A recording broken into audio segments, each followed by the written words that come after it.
Life gives us moments when we have the opportunity to make a choice. And what we choose has the potential to change our lives forever. Join us now for another inspired episode of The Breakthrough. And now, please welcome the creator and host of the show, Jessica Dugas. Hey guys, welcome back to The Breakthrough Show. As you can see, I am not in my normal space. I am not at my desk, and this is a new thing for The Breakthrough Show. I'm really excited this season to have people come on and do performances and demonstrations and get us away from the desk, still inside, but away from the desk a little bit. So today I've got a returning guest from The Breakthrough Show who was on to talk about a spiritual awakening back couple seasons ago. Yes. And she's a yogi for more than 20 years, and she's the owner of GABB, which is like my favorite business name ever, Get a Bigger Boat. Everybody knows where that's from. So everybody please welcome back to the show my friend Suzanne Dulin. Hello, thanks so much for having me back, Jessica. I really appreciate it. I'm so excited to have you on today to actually do some yoga. We talked about that, but we're going to do a segment today, and we invite you to, when you're watching, to find a space, or if you need to, go back on the replay, find a space where you can stretch out and move your body a little bit with us today. All right, Suzanne, what are we doing today? Today, I'm going to teach you, we talked about having about 15 minutes to practice together, and I thought, what can we do in 15 minutes? So I thought, well, I'm going to teach you everything that I know about yoga in 15 minutes and 3 poses. So that's what we're going to do today. We're going to do 3 poses, and we won't need any props, but if you want to do this one position on your back, you'll just need something to place on your belly. I'm going to demo it with a yoga block because I happen to have yoga blocks. But you could use a stuffed animal or a pillow from your couch, or really anything that'll just provide a little weight on your belly. I'm glad that you said that we can use anything, because I have my mat here. Do people need a mat? They don't. Okay, so you don't need a mat, but also probably make sure that you're not going to slip all over the place, and like I have these little socks with rubber things on the bottom, because my floor is slippery. There's really not a risk of it today. We're not going to do poses that will, put you at any risk at all. Good. All right, well, let's get started. Suzanne, tell us what we're going to do. So today, let me just talk a little bit about, since I told you I was going to teach you everything that I know about yoga, let me talk. The way it's going to go is I'm going to talk for a little bit about yoga, and then we're going to do some yoga postures. We're going to do 3 yoga postures today. So let me just talk a little bit about what is yoga. Yoga is, the word yoga translates literally to mean yoke, or like yoking yourself to an ox. And it is typically translated as union. The idea behind this definition is that it's like you're connecting yourself to a stronger being, that you are tapping into something larger than yourself. So yoga is a spiritual practice. It always has been, and there's many, many different practices that you can do. Every practice that you do in yoga leads you to an altered state of consciousness that's represented. It has 3 different characteristics. So the first characteristic is that there's an expanded sense of time. So your normal sense of time is like there's yesterday, today, and tomorrow. And that creates a lot of anxiety around time that we're leaving, we're always thinking about actions we did in the past or what's happening in the future. You hear this about being in the now, but this state of consciousness shifts you where your sense of time expands so that you're no longer having that anxiety around what happened before or what's about to happen. And you're just totally immersed in the present moment.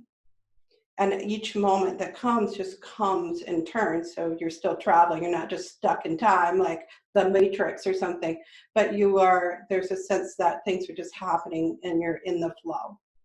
And then the second aspect of this altered state of consciousness is a witness consciousness, which means that you're observing yourself kind of like a scientist at a little bit of a distance and with kindness.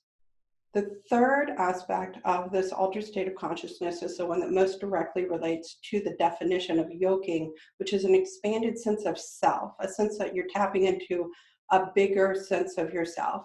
You're still you. You're not like, suddenly like a superhero or something. You're still you, but it's just you feel bigger and like you're channeling something from outside of you at the same time that you're still you. So today, we're actually going to I'm going to show you how you practice to find that, which is to focus on your breath. And we're going to start with extended child's pose or this other pose on the back. So I'll show you the two options. They both work, and it's whichever one you want to do. Awesome. Okay, you ready? So extended child's pose is done on the floor. So you're just gonna bend your knees and then extend your arms in front of you. The important thing about this one today is that you have your ribs connecting somehow to your thighs. Because what we're looking for is to like feel the movements that your body is always making as you breathe. So it's either like this, or the other option is to lie on your back and just have whatever that little weighted thing on your back.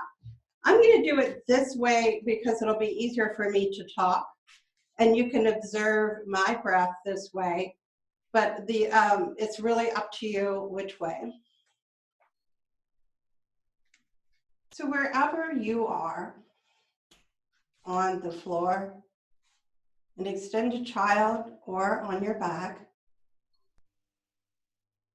let yourself be supported and come to rest.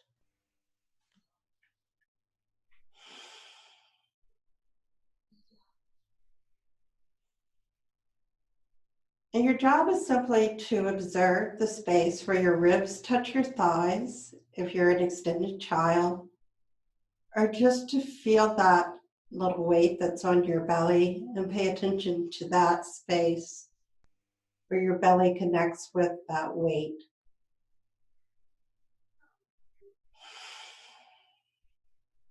And then just listen to me as you observe that space.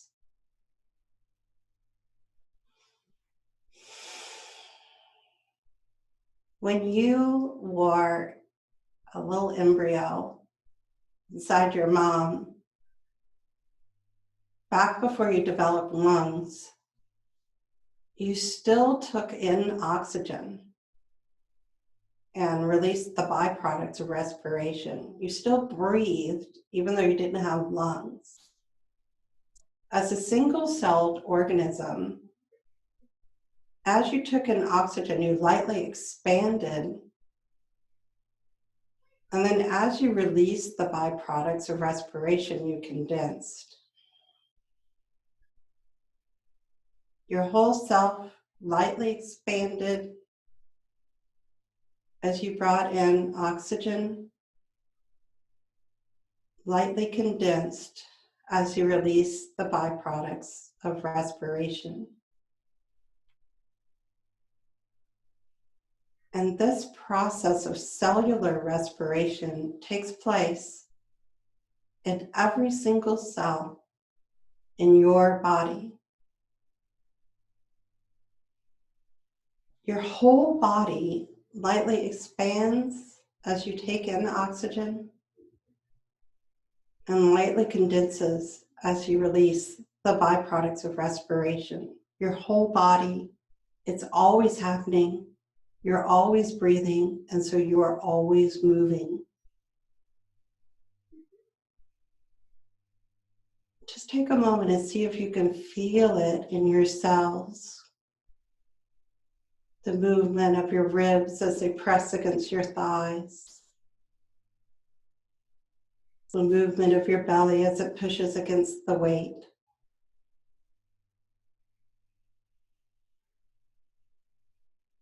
The always ongoing movements of breath.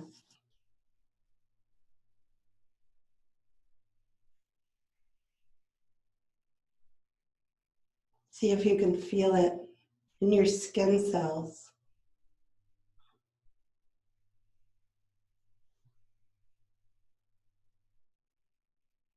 In all the fatty tissue. And the muscles.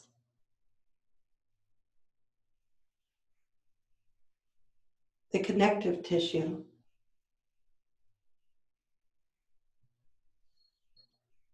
all the water and fluid in your body,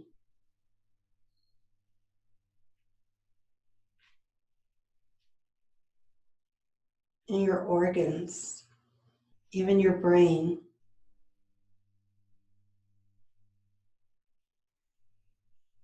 In your skeleton, and the marrow. Every single cell in your body lightly expands as you take in oxygen and lightly condenses as you release the byproducts of respiration.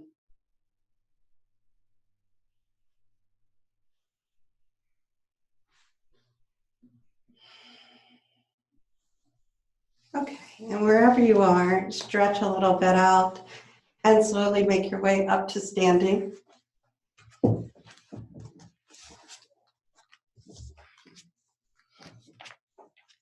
I'm sorry to do that to you.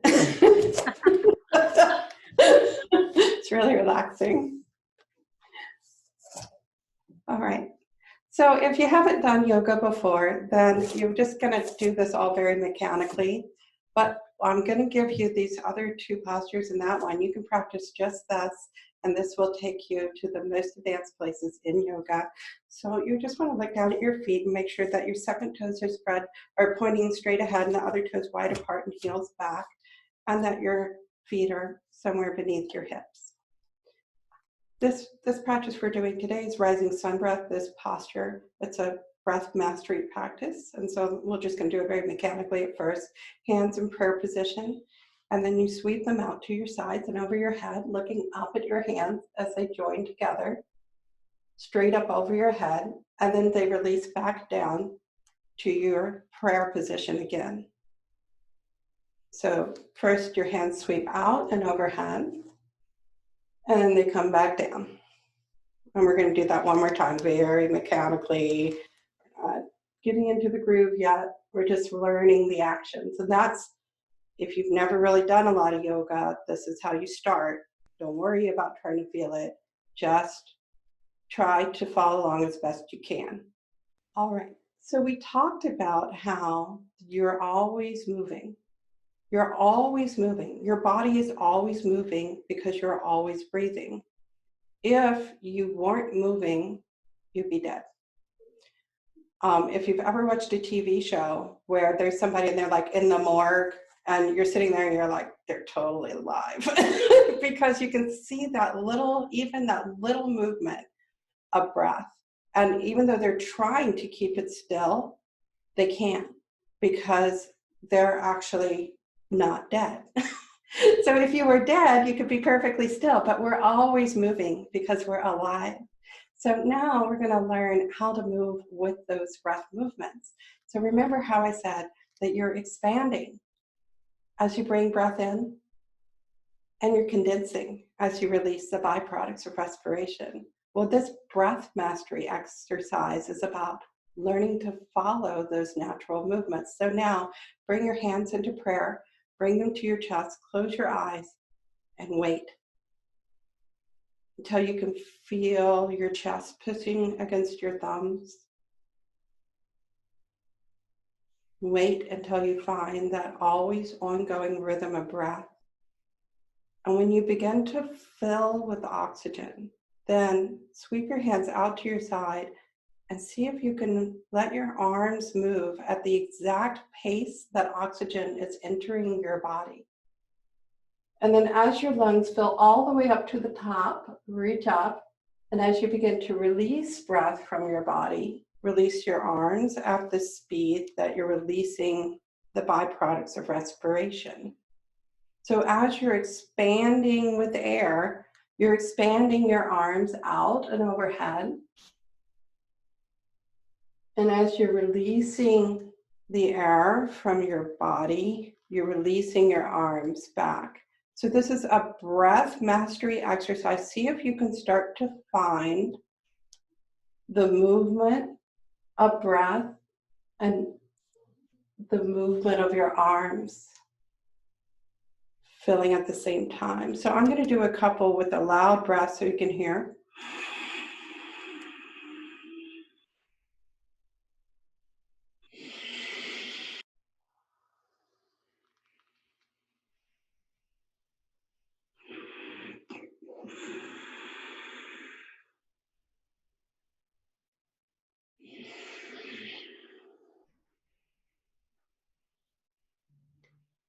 And now I want you to try to do a few more at your own speed. I'm not going to do it with you, but I would like you to continue. And the reason I'm not doing it with you is that I want you to find your own pace.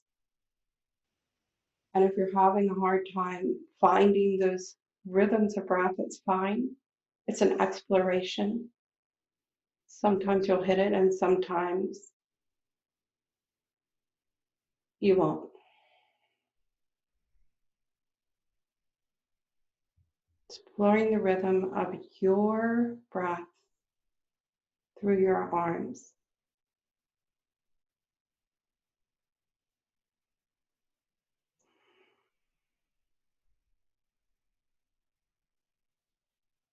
Right. Beautiful, Jessica. And we can wait here together. And then you can shake it out a little bit.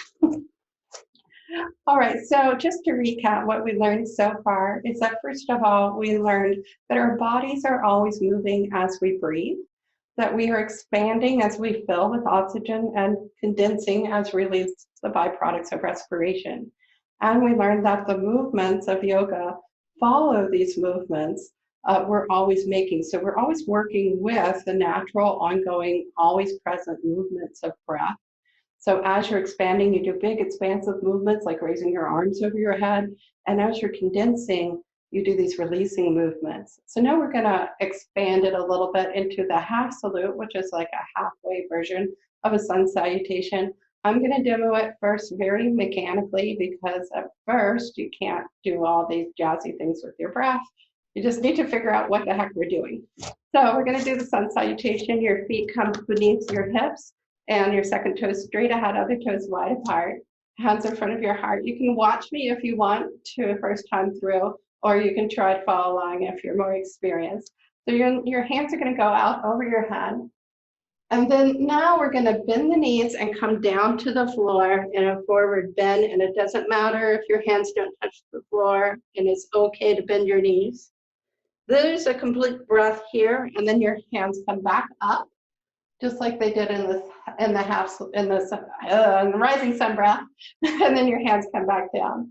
So it's a rising sun breath with a forward bend in the middle. Let's do it again real mechanically. Hands over your head, and then bend your knees, come into a forward bend, and then your arms come over your head and back to your heart. All right. Now that we have the basic action, we're going to add this attention to breath, because I talked about how there's these three elements of yoga, where one is that this altered state of mind. So one is that there's an expanded sense of time. Two is a witness consciousness. And the third is an expanded sense of self. So the expanded sense of self really comes out of these other two that you can kind of manipulate and control. And how we control this sense of time is by immersing ourselves into what brings us back to the present, which is the breath, moving with the breath. So as you're watching yourself with this witness consciousness, you can start to notice how your attention drifts and then bring it back to the present moment by observing your breath.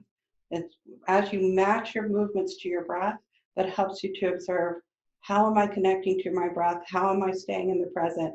And then when does my mind drift? And then gently, with love, bringing yourself back to that. So let's practice it with the half salute. So your hands in front of your chest, thumbs in, close your eyes, find the movement that you are always making because you're alive. And when you're doing this on your own, you wait. You wait until you find that rhythm. And then the next time that you're inhaling, let your hands sweep out and over your head, as you fill with breath.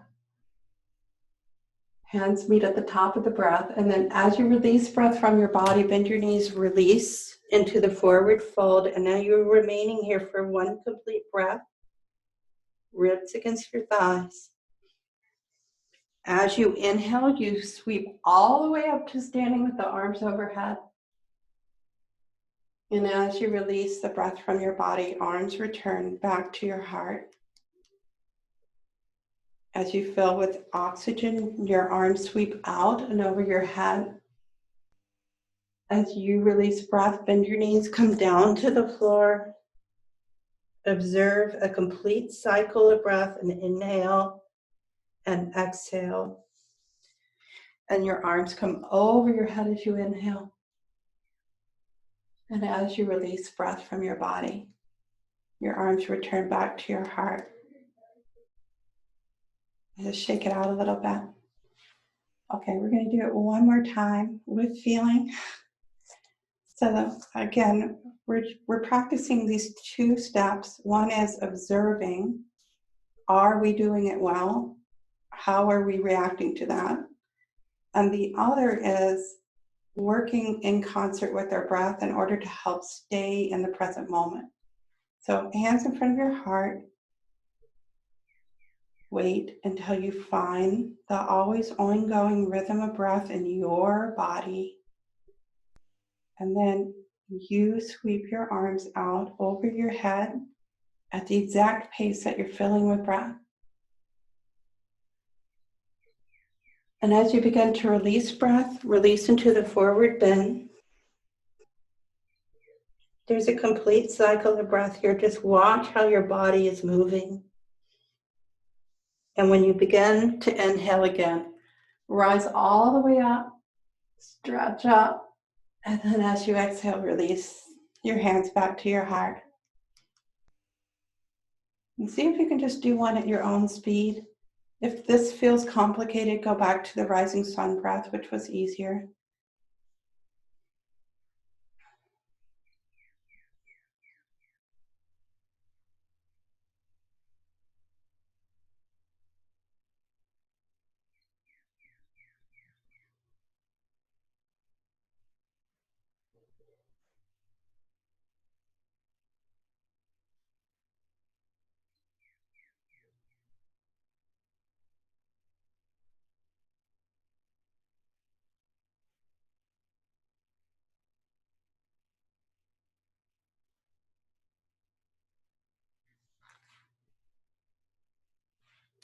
That's so beautiful.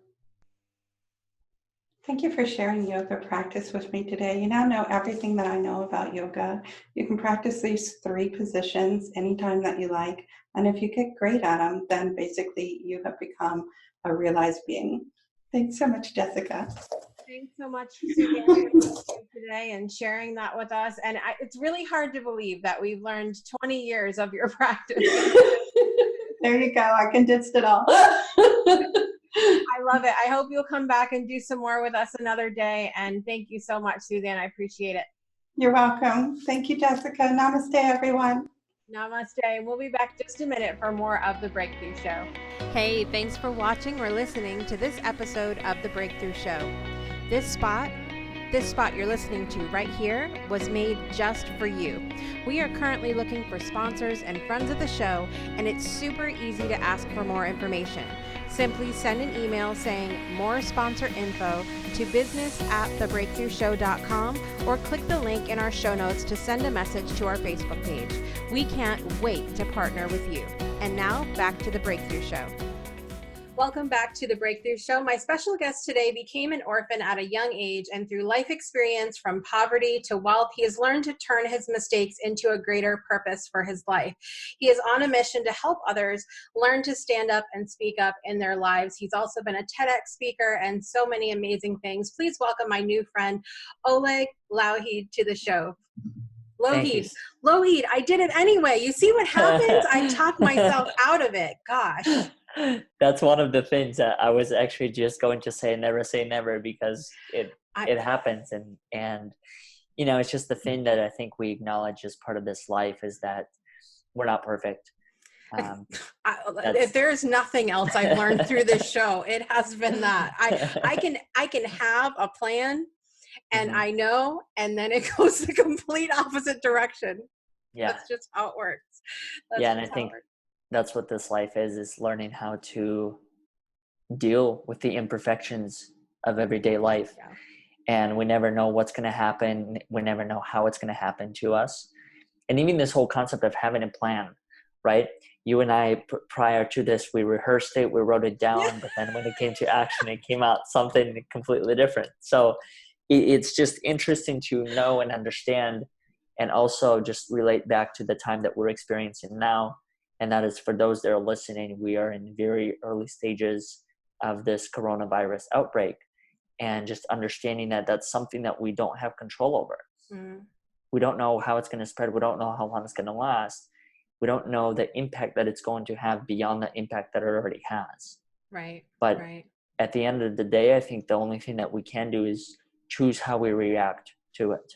Yeah. Right. Yeah. I mean, I could have totally Jessica 10 years ago would have stopped the recording and been like, no, that is unacceptable. We are doing that again. But I'm just rolling with it. And I think that's part of, like, I know we were talking about this before the show. It's been part of our journeys to sort of embrace that imperfection and just go with it. So I'd love to start off the show on a little bit of a lighter note and share with us something that is bringing you joy in your life right now. I think what's bringing me joy in my life right now is having the time to connect with many different people and hear their stories, hear their experiences, and be able to create a safe space where we can acknowledge each other as human beings and understand the different journeys that we're going through and the circumstances that we are faced with. And prior to this, I guess you could say, pandemic actually happening, what I realized was happening to me was I was always running out of time. I was always running out of time to connect with people. So I would write down my list of things to do, connect with X number of people on this platform, or respond to all of these messages or connections or whatever it may be. Well, now is the perfect time to do it. Because, I mean, for those that are listening might be able to relate. If you had a 9-to-5 job and now you no longer have it, now you have all the time in the world to connect. Yeah. And if there's anything that I've learned as far as how anything happens or how anything has happened in my life, it's been through connection. It's been through connection with other people. But the connection with other people, I don't think can fully happen before you connect with yourself. And so understanding who you are and what you've been through and how you are choosing to look at any of those circumstances and challenges and identify possibilities and opportunities, that's what allowed me to get into this space. Right. And connect with people and have these conversations about real life topics that are happening now and other ways that we can add value to it. So if I could sum it all up, it's really just my joy of connecting with other people and knowing that at the end of the day, majority of us are facing similar things, different events, same themes. Right. I think that's something that my husband and I have talked about quite often lately, is that at the end of the day, we may be struggling with certain things, but we're not alone in this. There are other people going through it as well. And I think, to add to what you were talking about, so many people have spent years saying, I wish I had more time for myself. I wish I had more time for my family. And now it's kind of thrown into your lap. And a lot of people don't know what to do with it. There's a little bit of a struggle to be like, okay, well, I have this time, but now I'm kind of filling up that time with a little bit of panic because we don't know what's going on. And so I think it's definitely a time of change and challenge and transition for a lot of people. And we still have this beautiful ability here to connect with each other. It just might look different than what we've always envisioned it to look like, right? Yeah, and I think the other point that you bring up that's also important to note is this concept of visualization, right? Telling yourself, I wish I had more of this. I wish I had more time. I wish I had more resources, more freedom, whatever the word may be. Well, if there's one thing that I've learned throughout my life is that it's one thing to wish, but when the reality actually happens, they don't oftentimes align. So in this case, if the wish was, I wish I had more time, well, you didn't know that coronavirus was going to bring you more time. You didn't know what that thing was going to be, Right. That's going to bring you that element. And so now that's I think the first step in recognizing this as a possibility rather than an adversity that's going to define you for who you are, is look at it from the perspective, well, you've wished upon this. You wanted more time. You wanted more time with your family, with your loved ones, with whoever or whatever you wanted to do. Well, here it is. You can't control what brought you to it, but what are you going to do with it now? Right. And so I think part of that journey boils down to becoming very conscious and aware of what do you need that for? You wish you had more time to do what? And how much of that time is enough to satisfy that need? Is it 24 hours? Is it 48 hours? Do you want to do that for the rest of your life? And if so, well, you're going to have to figure out some of the other parts. Right. The income, the basic needs. Yeah. So it's just interesting how manifestation happens. We're learning real quick, I think. But this is a perfect example of it. Yeah. If you think about it. Yeah, it's been a really interesting time the last little while dealing with all of this, and it'll be interesting to see by the time this episode comes out where we're at in the world, and we can kind of I'm grateful for these moments of, you know, having these conversations in this time and recording that, and then later on being able to look back and go, okay, what were we feeling then, and what have we learned, and where are we actually ahead? Are we where we want to be? And if we're not, what changes do we need to make to get there? Yeah, what can we do differently? And I think that's the question that I always try and ask myself is, what can I do differently with the circumstances that are currently at stake? And that's it. Part of that journey, what I've learned is it really starts with embracing yourself as an individual who, like we said, is operating in an imperfect world, right? And that is, I don't know what I don't know at any given time. And so just learning to love myself with all of that, it's an everyday challenge. Whenever I make a mistake, the question of, damn, I can't believe I did that, or you're an effed up human being for doing that, but rather, it's okay. What'd you learn from it? What are the lessons? What are the takeaways? Right. And so I think very quickly what I've learned after interviewing so many people is that having heard their stories and understanding that we're very quick to judge others. When we make mistakes, we're so quick to judge others, but in reality, if we were to just take a step back and say, hey, I just did this last week, or I just did this yesterday, same exact thing. So why am I here judging this individual? Rather, what questions can I ask, or what space can I create, or I can just better understand, why did you make that choice? And what did you learn from it? Right. Yeah. I mean, there's so many different lessons that I just know is going to come from current circumstances, and it'll just be, you know, it's not to say that we won't have our challenging moments. Even those of us who have done a lot of inner work and a lot of working on ourselves and improving ourselves to be able to better cope with times like this, I think that there's still a lot more to learn, and we're going to see a lot of that later on. I know that a lot of our listeners maybe aren't familiar with you, and we were introduced by a mutual friend, and then I went on, because like I do when somebody gives me a name, I'm like, Google, and I find all the things. So I went and listened to your TED Talk, and I was immediately intrigued by your story. Will you give everybody just a little bit of an idea of your background and where you come from? In a nutshell, my story and the way that I'd like to tell it is in 3 phases, and that is the ages of when I was 9, 12, and 24. And when we talk about the adversity and the different challenges that we face within our lives, that has been my life. The organization that I actually started when I was 24 years old called Overcoming Odds. And the reason why is because I've believed and continue to believe that that's what my life has been, is a series of odds and obstacles that I had to work through and overcome, but yet I was always able to do so.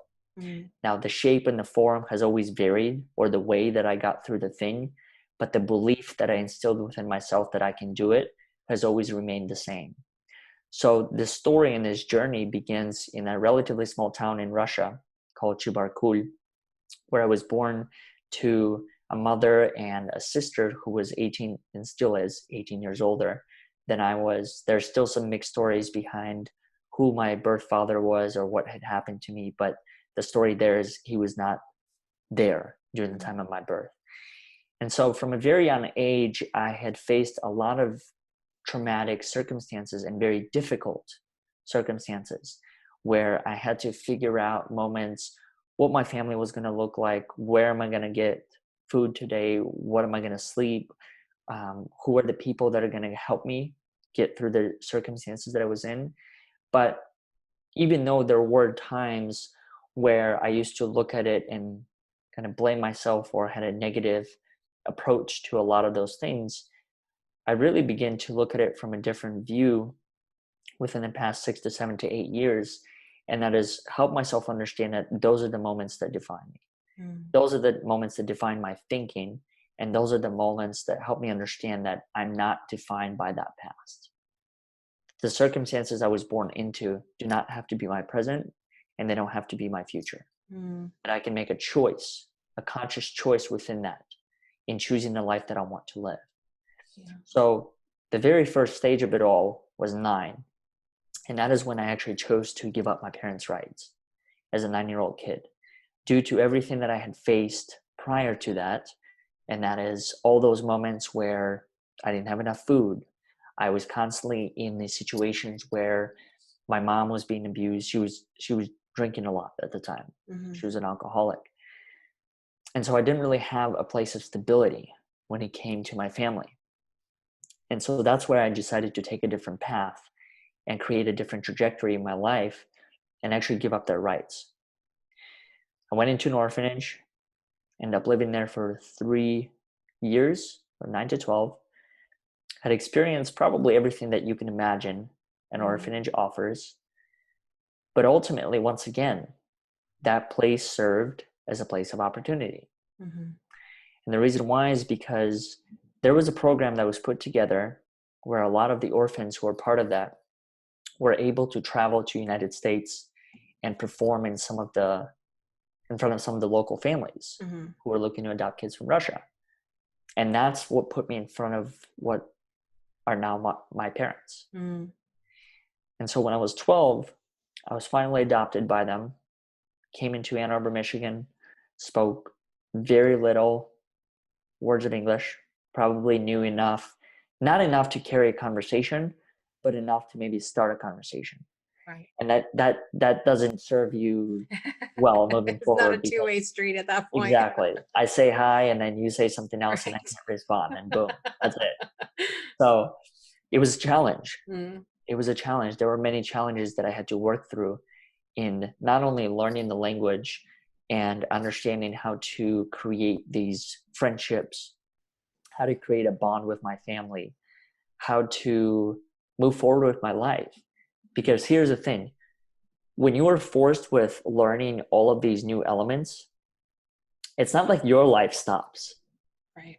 It's not like your life says, hey, it's okay for you to take however long you need to learn this language. It's, you're going to have to learn this language. You're going to have to make friends. You're going to have to create that family relationship. You're going to have to perform well at school. Oh, and then you're going to have to start thinking about college. And then you're going to have to start thinking about life beyond that. Yeah. All at once. And so I think that's the biggest thing that sometimes we miss as far as kids that get adopted or people that come here from other countries. The number of challenges they face all at one time. It's not just a one thing. It's everything that you have to manage. So you got to keep the ball rolling in all those areas. Right. But I was fortunate. I was fortunate enough to have a group of parents that believed in me. In the background, you see the picture here. This is a picture of my adopted mom and I at the orphanage prior to me being adopted. And if there's anything that I could say about them, it is that they believed in me, they've supported me, and they told me that I can do it. They've inspired me that I can do it, and they still do. So whenever the adversity comes and I pick up the phone, I always know that they're there. They're always on the other line. And I'm extremely grateful for them because they taught me so much about life, and yet they gave me a space and an opportunity to explore life on my own terms, make my own mistakes, fall down 9 times, but get up the 10th one and keep going through it, and always being there and saying, hey, just keep going. My father says half the battle in life is just showing up. Yeah. Half the battle is literally showing up, and then participate. Take whatever the lessons life has to give you and go forward with it. And so through those years of understanding not only their mindset, but the person that I was becoming through my experiences, that's what led me to create this space at 24, where I wanted to create a platform for other people to understand that no matter how severe the adversity may be in your life, that you can do it. You truly can overcome whatever the obstacle is. The result, I don't think it's possible to fully envision, almost like word for word, because whatever that you envision as far as a solution, there's always going to be a variation of it in the reality form. But the fact that you can see it and you can do it, that's what helps you get over that hump. And that's what helped me. When I looked at my life, when I look at all the challenges that I faced and that I continue to face, I just continue to tell myself that I can do it. That never say you can't do something in life. Right. There's everything, you can figure out anything as long as you set your mind to it. And it's one of those things where I think it's difficult to understand unless you make it a practice.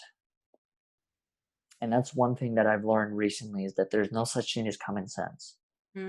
Because whatever's common to me may be foreign to you. Yeah. And same is true as vice versa.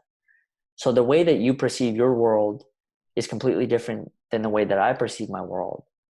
So everything that I share, those are the things that only work for me. They may not work for you.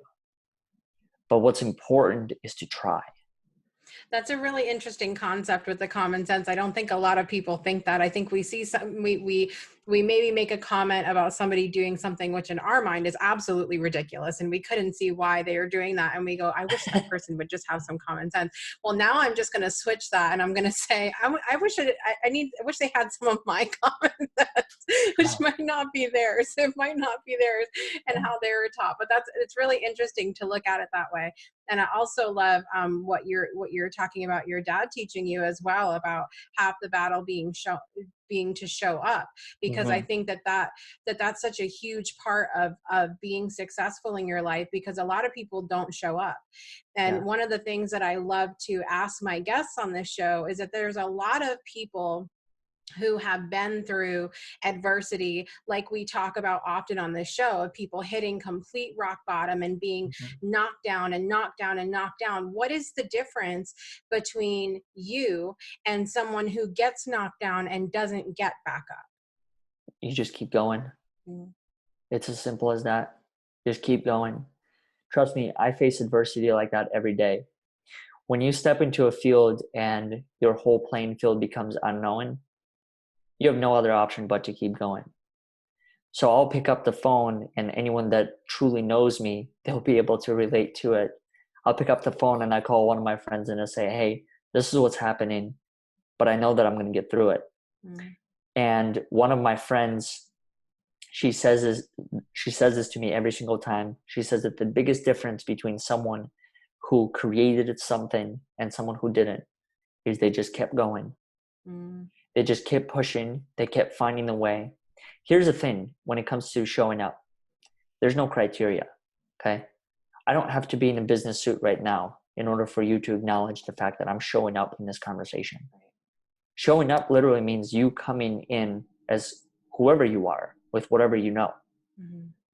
There's no criteria. There's no agenda. You just show up and you play the game. You dance with life in whichever way that it wants you to dance. And I think that's the thing that we sometimes forget, is that the showing up part happens in so many different forms. Sending the message, talking to a person on the phone. It doesn't have to be that ultimate step.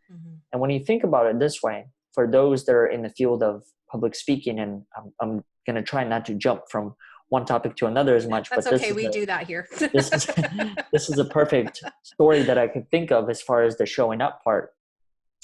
is that oftentimes when I have a conversation with people who are trying to go into the field of public speaking, they will only tell me this, or they oftentimes tell me this, that, oh, I don't have to pay attention to my inner voice. I don't have to pay attention to how I'm externalizing things in personal conversations, in friend-to-friend interactions. Here's the thing. Those interactions actually become the interactions that you have on stage. Right. And so everything is a journey. Every time you speak is an opportunity for you to look at how you speak, what you're saying, and how does it resonate with you? How is it impacting you? Because if you think about it, everything is a stage. Everything is a stage. This is a stage. Phone conversation is a stage. When you go out on the street and you walk your dog and you meet people on the street, that's a stage. Stages vary. And I think sometimes we forget and we essentially make ourselves believe that the only stage that I should be more conscious of is the one where there's actually a stage and I'm in front of people. Right. It's like looking at everything as an opportunity as well to hone your craft, to practice, to just have that. I mean, just to have another experience. I think we prioritize things in our mind sometimes to where it's like, okay, we see this as important maybe because it's a bigger name, or because it's in a more well-known location, or because there's more people attending, and we categorize it higher. So then I feel like maybe we don't show up as much as the opportunity presents itself at some of those other, things that present themselves to us. Exactly. And the other thing that makes me think of as you were saying this is we don't even know if those higher people or more influential people are going to lead to that ultimate opportunity. Right. It's a story that we always create. That's why I'm a huge believer on this concept of the power of your story, because everything boils down to the story. It truly does, in my opinion. What's the story that you're creating internally, and what is the story that you are creating externally that's entirely based on the language that you have within you? So when you tell yourself, I can't do this, or I can't do that, or it's impossible, or what are other people going to think of me? It's the same exact things that you're going to attract outside of you. And then you begin to wonder, and the reason why I say you as a general you is because I did this for years. I did this for years. And I lost myself as part of that process because I began to question, why is this happening to me? Why am I attracting this energy? Why am I attracting these groups? Why am I thinking that I can't do this? Because it all starts inside. I recently had a realization before the gym and everything had closed at the complex that I live in due to the contact or the space that we're required to have between people. As I remember, I got to the gym, it was very early in the morning. And in my mind, prior to starting the workout, I had set a goal to go through 3 sets of the particular exercises. I got done with set 2, and I had this thought in my mind saying, you had enough. You're good. Go home. Continue on with the rest of your day. But then what it made me think of was actually stop in that moment and recognize something that I've never recognized to this level before. And that is this.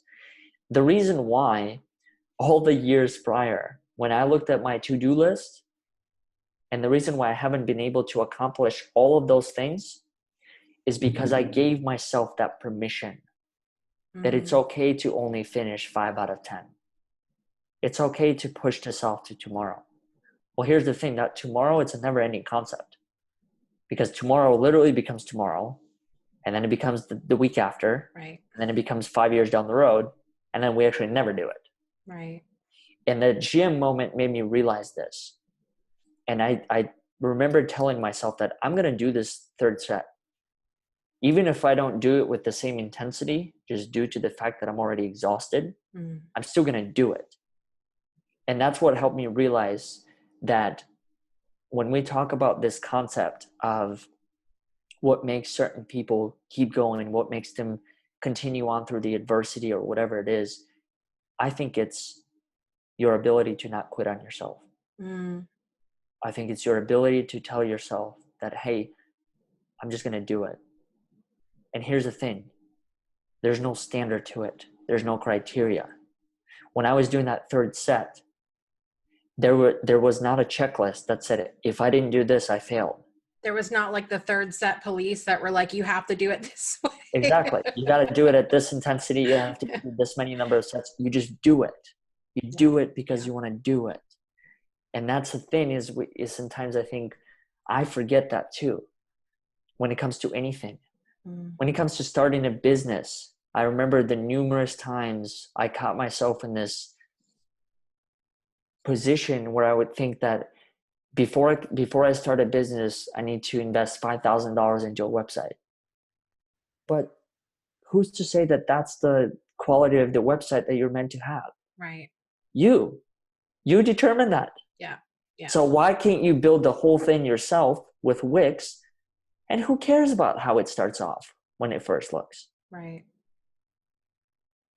I mean, so, I think that's really a good thing to ask yourself, because I think in general, we tend to have way higher expectations for ourselves than what other people have for us, and we put ourselves at a level of perfection.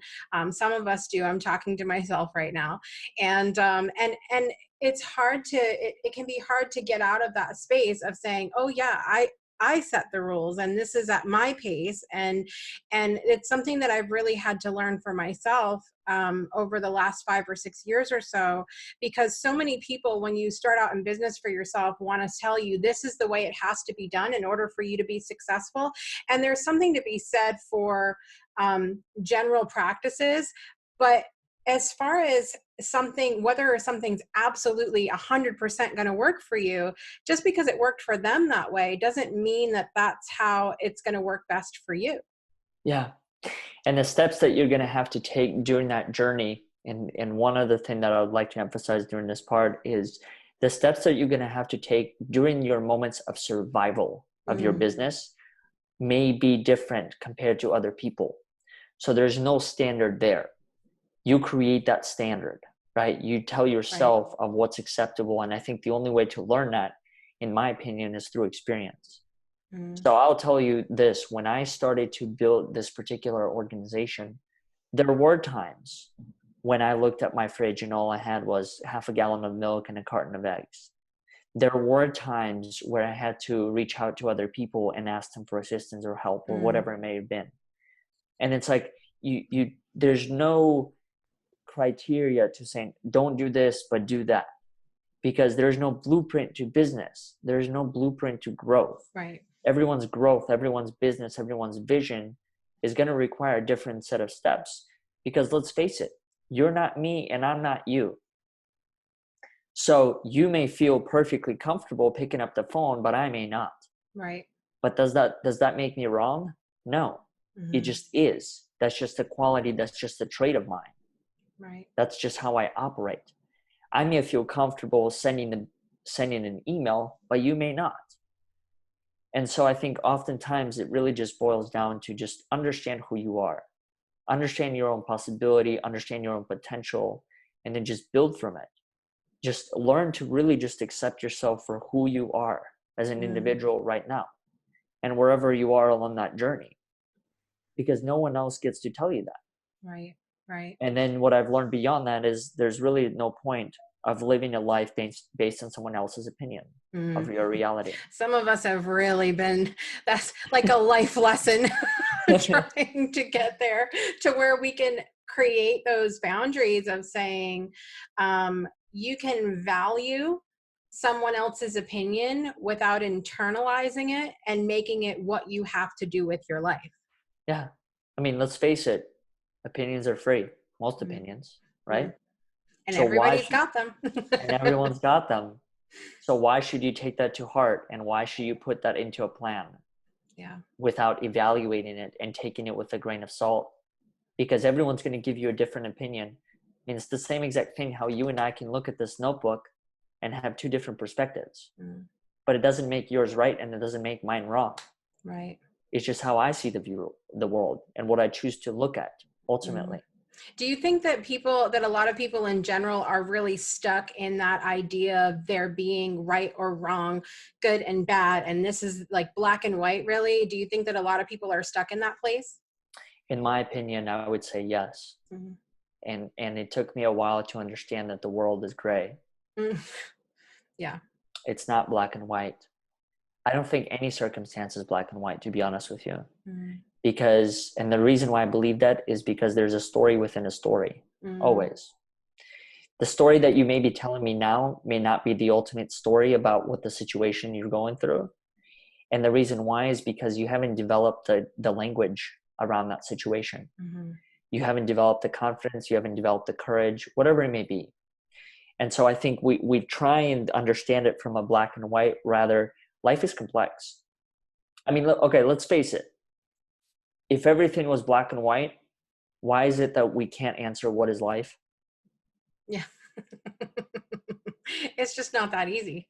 It's just, and I mean, I think in a way too, we're opening ourselves when we're opening to consider that not everything's black and white, that things get so much more beautiful, and it really validates how many stories there are. You and I are both big proponents for telling your story and sharing your story and all of that, how many stories there are. And in fact, on this season of the show, my viewers were all very accustomed to my good friend Shoshana Chaim, who's come on the show numerous times. And this season, we also hosted her husband, who came on to tell, she's told their story many times, but he came on to share his perspective and what he went through and all of that. And it was the coolest thing to kind of mesh all of that together and see, okay, there wasn't just this one way, and it's not that the story changed, it's just that there were two different lives being lived. Yeah, it was really cool to experience that, and it just kind of makes things more colorful, not so black and white. Yeah, and perception is everything. Yeah. I think it's the same exact thing. How if you were to even ask my parents about who is Oleg, how would you describe him? They might tell you a completely different story, but that's because they had an opportunity to see me from a completely different lens. They had an opportunity to see me from a parent and how I was as a kid. I haven't had that opportunity to see myself. I saw myself as that person that's in the moment going through the different events. But if you look at them from the perspective of why are they doing it this way, or what are they thinking, you can't possibly know that. Yeah. So whatever it is that I'm doing, everything's a matter of perspective. And that's why I think when we look at a lot of the situation and the groups and the voices that you try and elevate through your particular platform, it makes no sense to judge, because we all come from such different and diverse and rich backgrounds. And what I mean by rich, as far as not money, but more so experience, the thoughts that we go through, the people that we meet, the journeys that we take. Yeah. And sometimes we fall into the trap of, I'll give you an example, homeless people. We look at people like that and we say, wow, I can't believe it. Or I sure hope that never happens to me. Well, let's face it, A, you don't know if it's going to happen to you. And B, what if that's a lot? Like, how do you know how they got there? How do you know how do you know the circumstances that put them in that situation? I can name you numerous homeless people in Austin, Texas, that live here that I have weekly conversations with prior to playing basketball with a lot of my friends. And they actually tell me how they're extremely satisfied with the life, how they're still able to find the same exact elements that you and I seek for in our daily lives. The joy, the connection, the belonging, understanding, the identity. They're able to experience all of those in that same exact community. Yeah. And they also have a community. So there's no one way of living it. Yeah. There's no one way of doing it. Yeah, I know we've talked a lot about in our time together so far, you've used a lot of phrases about being an individual and about diversity. I would love for you, before we run out of time, to tell everybody about your organization now and who you serve and what that looks like.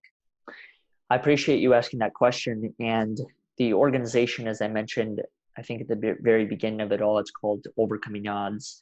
And really the reason why the name, it is what it is because of the journey that I went through.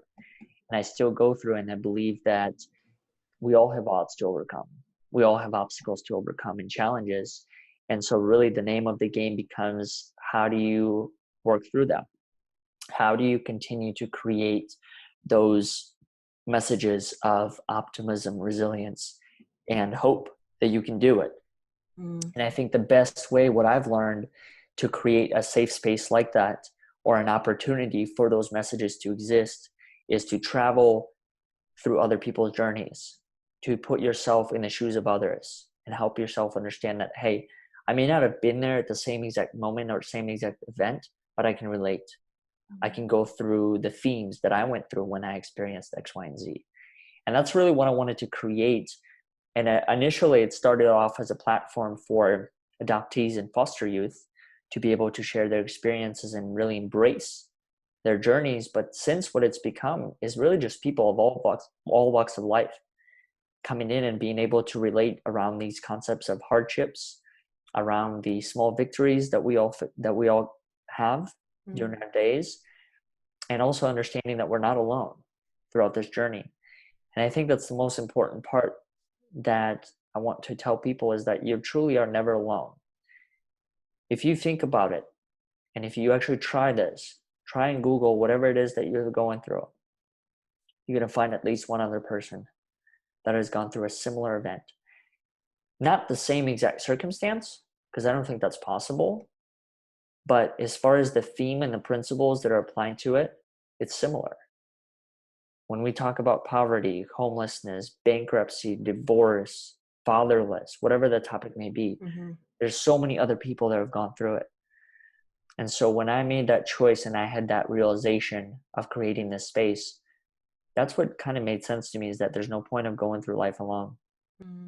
I love that so much. We need more of that right now, of just not feeling like, because even when we put ourselves out there, we think, and I talk about this in my community all the time, where, I went on this mission to find myself and do all this personal development and spiritual development and putting myself out there more. And I thought, well, if I'm putting myself out there more, like it's going to be great. Like I'm going to have, people that I'm close to, and my circle's going to get, and that's just not the experience I have. It became very lonely because so many people could not, in the circle that I was already in, understand what I had been through or what I was struggling with, or why was I even trying all of this stuff. So I feel like we're really in a time where, when many of us are working on ourselves or going through something that we're struggling with in our lives, to have those people to relate to and understand, and at least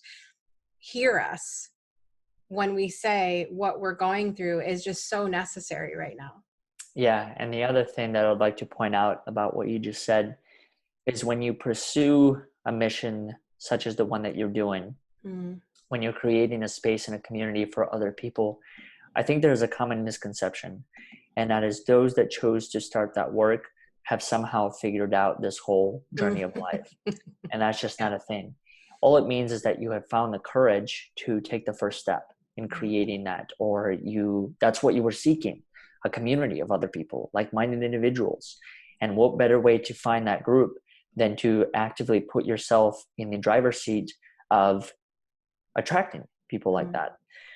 And so part of this community building process, what I've learned is that, first, there's this concept that I think those that have started are somehow perfect human beings, and that's just not the truth of it all.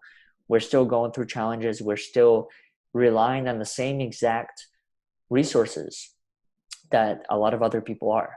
I still have mentors. I still have people that I call and cry to. Yeah. I still do the same exact things that every other individual does. Yeah. And so that's a really important thing to acknowledge, is understand that we're all, at the end of the day, we're still human beings. We're actively trying to figure out, just like anyone else is. And what I've learned through this journey, another thing, is that oftentimes we are the ones that get judged first. Right? If something doesn't work out, or let's say you made a mistake and I go to you and say, how could you do this? when you started this community, when you started this group that talks about X, Y, and Z, and yet you made a mistake that goes against what you created. Well, A, you don't know what you don't know. Yeah. So that's how the mistake happened. And B, you're not perfect. Mm-hmm. You're still trying to learn through it. So don't judge, but just understand that those that started whatever initiatives that they're going, they're still humans. Right. You know, I look at athletes all the time, and whenever I watch sports, I put them on this, I mean, literally the greatest pedestal that's available. Mm-hmm. And whenever Tom Brady throws an interception, I just lose it. I think to myself, how could this happen? Shout out to Tom Brady, because I'm a Pats fan. How could he make even though he's not on a the Pats decision anymore? like that? You know, how it's such Yeah. a costly mistake. Like, he just lost his team a chance for a Super Bowl, or literally lost the Super Bowl. Yeah. But then I gotta take a step back and say he's also human. Yeah. If he was a perfect human being, I don't think there would be any joy of watching anything ever. Right. Because Yeah. it's actually the mistakes, it's the learning that I think we deeply engage in. Yeah. When we see other people, there's a reason, I think, when we see, and I don't have the research, nor am I in the field of psychology officially, I guess you could say, but there's a reason why we closely resonate with elements of fear, stress, challenge, struggle, adversity. And in my opinion, I would say those are much stronger than the elements of joy, pure happiness. Like, that seems to me you have to put a little bit more effort to engage with. It's not an equal playing field. Same concept with the negative emotions. And I was just listening to a podcast the other day, and the guest on the show was sharing how when you say something negative, and then when you say something positive, the negative thing has a significantly higher frequency and vibration.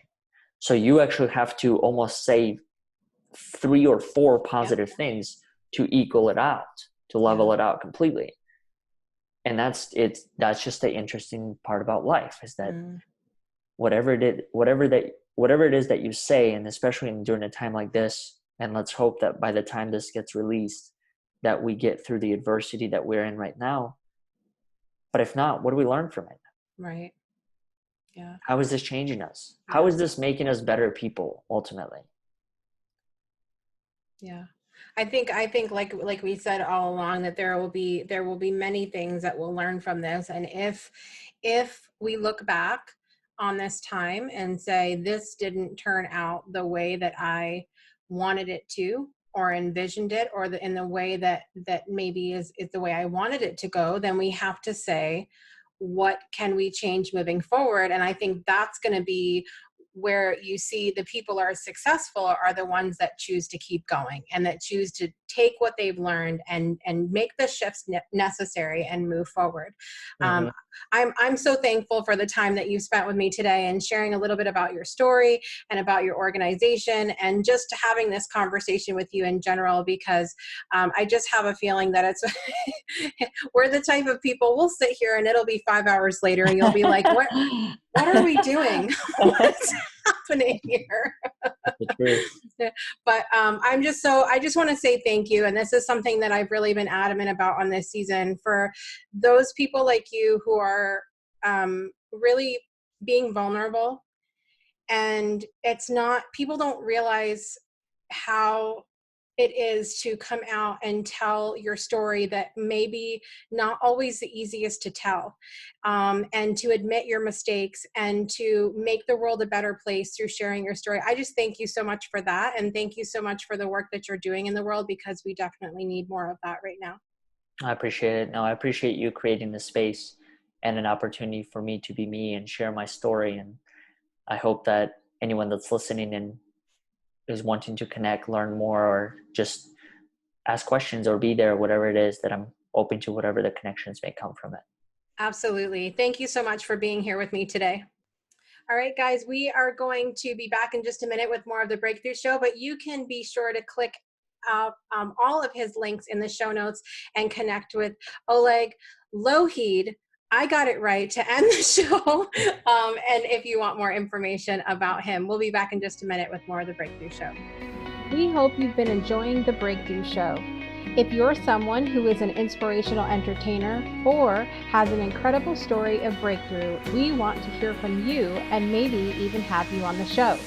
Be sure to visit the links in our show notes to send us an email or connect with us on social media. We hope to see you on a future episode of the show. And now, back to the Breakthrough. Welcome back to the Breakthrough Show. Thank you so much to our special guest today, our friend and past guest on the Breakthrough Show, Suzanne Dulin, for sharing with us some yoga, which is always a lot of fun. I hope you guys, if you're on the podcast version of the show, that you'll go back and watch the video and have some you time with Suzanne and do that yoga routine. Very simple, very easy to do, and I'm so thankful for that. Also, thank you to our special guest today, Oleg Lougheed, for sharing his story and for sharing so many amazing golden nuggets and thoughts that you can take with you throughout your life. We're not going to do a whole lot of wrap up on the show today because we've had so much amazing content. But until next week, guys, I hope you'll make every day a great day for a breakthrough, and we'll see you next time.